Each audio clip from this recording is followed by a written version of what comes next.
Hi hello வணக்கம். நான் உங்கள் பிரியாமதி. ஜூன் 26ஆம் தேதி தர்மஸ்தலால தட்சண கன்னடாங்கிற ஒரு இடத்துல இருக்கிற மஞ்சுநாதர் கோயிலில் 10 வருஷத்துக்கு முன்னாடி துப்புரவு தொழிலாளராக இருந்தவர் கம்ப்ளைண்ட் கொடுத்துருக்கிறாரு தட்சண கன்னடா போலீஸ் ஸ்டேஷனில். இப்படி இங்கே பல கொலைகள் நடந்திருக்கு, நானே எரிச்சிருக்கேன் அப்படின்னு.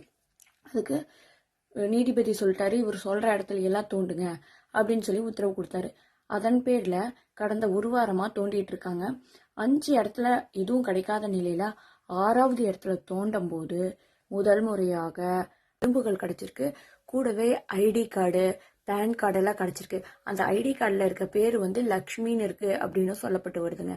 அதுவும் இல்லாமல் அந்த இடத்துல இதுக்கு முன்னாடி ஒரு தூண் இருந்ததாகவும் அதை எடுத்துட்டு இந்த பெண்களை அதே இடத்துல 8 பெண்களை அவர் புதைச்சிருக்காராம்.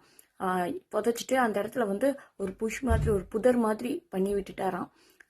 நிறைய செடிகளை இதெல்லாம் போட்டு யாரும் வராத மாதிரி காடு பகுதிகள் மாதிரி பண்ணிட்டேன் அப்படின்னு சொல்றாருங்க. மேலும் விவரங்களுக்கு டியூன் டு பிரியா.